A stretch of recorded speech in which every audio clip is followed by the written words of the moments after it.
Assalamualaikum warahmatullahi wabarakatuh. Bismillahirrahmanirrahim. Alhamdulillahi rabbil alamin.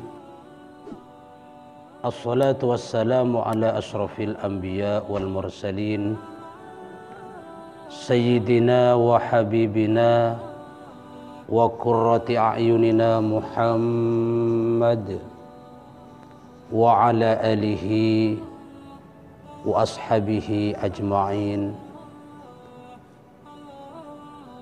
Qala Allah ta'ala fi kitabil karim, a'udzu billahi minasy syaithanir rajim. Bismillahirrahmanirrahim. Ya ayyuhalladzina amanu kutiba 'alaikumus shiyam kama kutiba 'alal ladzina min qablikum la'allakum tattaqun. Al-ayah.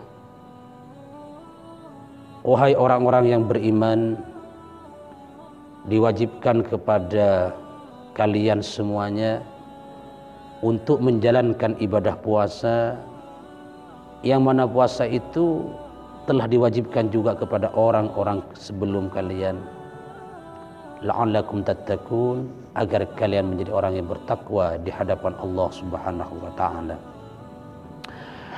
Kaum muslimin, kaum muslimat yang dimuliakan Allah Subhanahu wa taala, di konten-konten sebelumnya kita telah bahas panjang lebar tentang niat puasa, kemudian udzur-udzur puasa dan rukhsah-rukhsah, dispensasi-dispensasi yang diberikan oleh Allah Subhanahu wa taala kepada orang-orang yang berpuasa. Bahkan sampai kepada orang yang sangat lapar, orang yang sakit dan semacamnya, telah dijelaskan panjang lebar. Untuk kajian kita pada hari ini tentang hubungan suami istri, yaitu mencium istri di bulan Ramadan. Bagaimana hukumnya? Apakah termasuk perkara-perkara yang membatalkan puasa atau tidak? Karena kita sebagai manusia biasa yang memang dihiasi oleh Allah Subhanahu wa taala dengan keinginan dan senang pada perempuan, sebagaimana firman Allah, "Zuyyina lin-nas hubbus syahawati minan nisa." Al-ayah. Telah dihiasi bagi manusia oleh Allah Subhanahu wa taala hubbus syahawat, cinta keinginan-keinginan dari minan nisa, dari perempuan dan lain sebagainya. Kemudian bagaimana kalau keinginan itu timbul di saat kita pada menjalankan ibadah puasa Ramadan? Di sebelumnya, di konten-konten sebelumnya telah dijelaskan bagaimana perkara-perkara yang membatalkan puasa, yaitu makan, minum, dan berjima, dan juga yang searti dengan minum dan juga searti dengan jima yang sampai menimbulkan inzalul mani, sampai menimbulkan keluarannya mani, dan itu membatalkan puasa.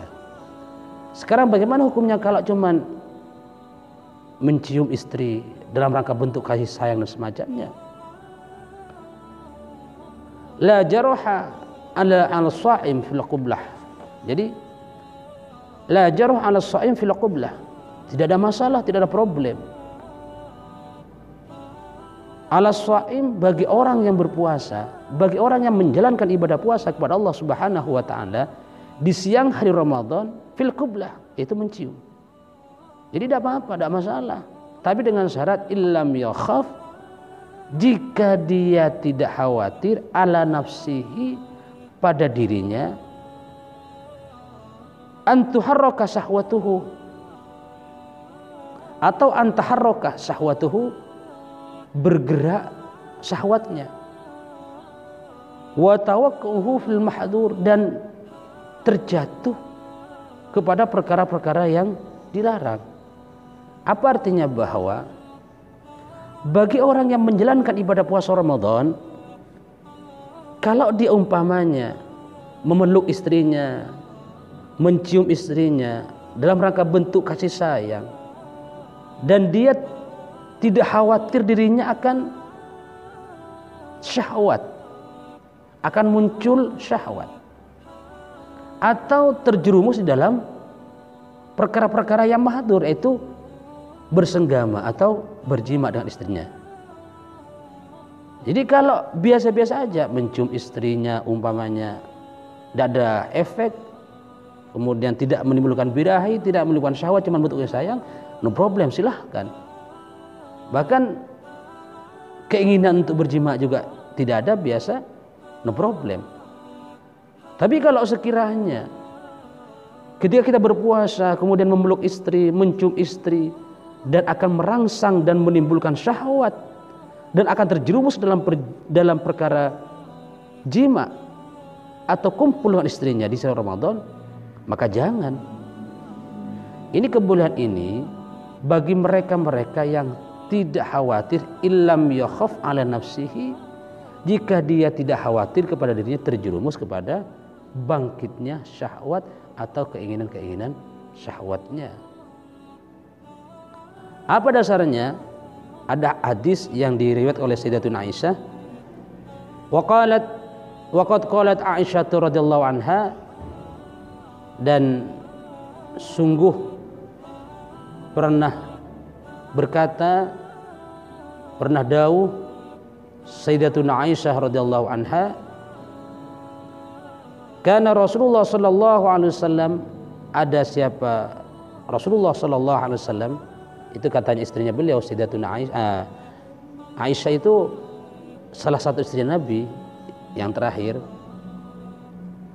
Karena Rasulullah sallallahu alaihi wasallam, ada siapa Rasulullah sallallahu alaihi wasallam, yuqabbilu.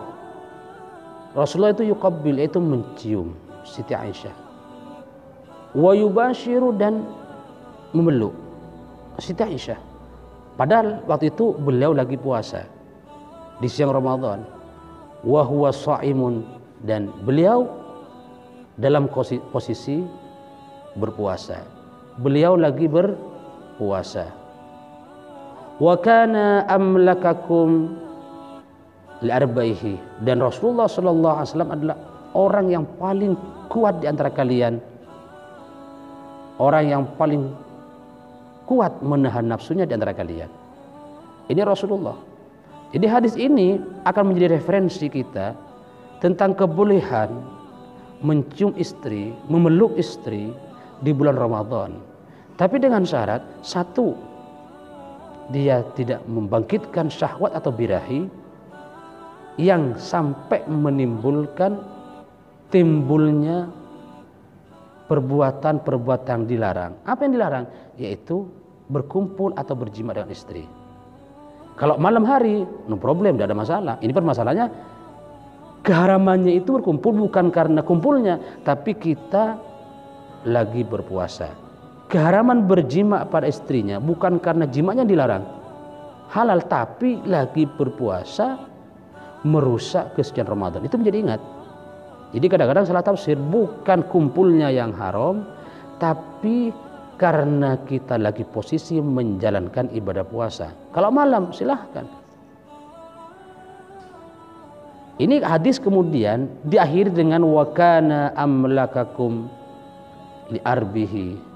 Jadi Rasulullah sallallahu alaihi wasallam adalah orang yang paling kuat di antara kalian, orang yang paling kuat mengekang hawa nafsunya. Ini Rasulullah. Jadi kalau kita sendiri, kalau sekiranya akan menimbulkan birahi dan terjerumus kepada jima, maka jangan sekali-kali kita mencium istrinya di siang Ramadan, jangan sampai kita memeluk istrinya di siang hari Ramadan. Khawatir nanti ketika mencium, ketika kita memeluk, akan bangkit syahwat-syahwat yang membangkitkan keinginan untuk berkumpul kepada istrinya, sehingga batal puasanya dan harus bayar kafarat, didenda. Kaum muslimin, kaum muslimat yang dirahmati Allah Subhanahu wa taala, dari hadis itu bisa ngambil pelajaran, kesimpulan bahwa silahkan, no problem. Yang penting tadi kita terjaga, sekiranya aman, tidak menimbulkan syahwat, keinginan-keinginan yang menjerumuskan kita untuk terjerumus ke dalam hubungan suami istri siang Ramadan, yang sampai menimbulkan kafarat, yang kalau kafarat itu nanti kita tidak dibayar, itu kan menjadi kendala dalam ibadah kita kepada Allah Subhanahu wa taala. Kaum muslimin, kaum muslimat yang dirahmati Allah Subhanahu wa taala, demikian pengajian kita pada hari ini. Mudah-mudahan ada manfaatnya. Insyaallah kita bersambung di konten berikutnya. Terima kasih atas segala perhatiannya, atas segala dukungannya. Mohon maaf atas segala kekurangan. Wallahul muwaffiq ila aqwamit thoriq. Wassalamualaikum warahmatullahi wabarakatuh.